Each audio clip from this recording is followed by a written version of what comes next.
بەبێ شانۆ بەبێ هوەر وڵات هیچ نییە، وڵات ڕژبینە، وڵات بێ سەقافەتە بێ بەس خەریکی بینا و بەرزی و ئەمانەیە.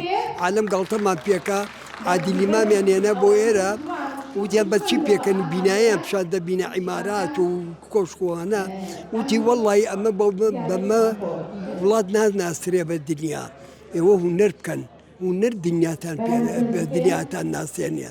ئەوە ئێمە شەوتە هوەرەکەمانەوە تا چەند زەعیف و هەیان لاواز و فەقیر و هەژارە هیچمان بۆ ناکەن. بەداخەوە هوەر لێرە ئەوە ئەو شایانەی نییە کە پیاوی هوەرش پێشکەشکە.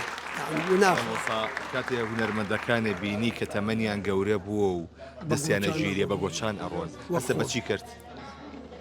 وڵی خەمامە یعنی بەداخەوە ئەو لێپرسینەوەی نییە بڵێن ئەمانە خزمەتی ملەتیان کردووە لە کاتی خۆیانە ئەمانە دژی ڕژێم وەسانەوە شانۆگەری وایان تەقدیم کرد، درامەی وایان پێشکەش کرد کە هەموو کۆمەلگا بێنێتە پێشەوە و خزمەتی شاخ و خزمەتی هوەری کوردی بکەن و هەموو شتێکیان کرد، بەڵام ئەوان هیچیان پێشکەش نەکردن، بەداری پێشوازیان لێ ناکرد.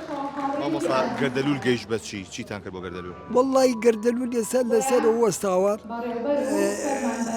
کورسات هاتوونەتە پێشەوەخوا قبول لە بەڵام هەندێک تێبینیانەیە چاوەڕێ ئەو تێبینیانن ئەم ئیدارەی ئێستەم زۆر بەدڵە شتی چاکە زۆر خۆ حەزەکەن گەردەلول پێشکەشکەن هەتا لێپرسراوەکانیشە بوو یەکێتی هاتوونەتە پێشەوە بۆ گەردەلول، بەڵام جارێ ئەم چەند ڕۆژە ماوە ڕەنگە پێشکەش بکرێ، ئەگە پێشکەش نەکرێ وەختە قسەی خۆمانە بێ بۆ ئێوەش بۆ میدیاکان چکە تااقەتمان چوو بەڕاستی تااقەتمان چوو هوەرمەندەکانیش بێتاقەتن.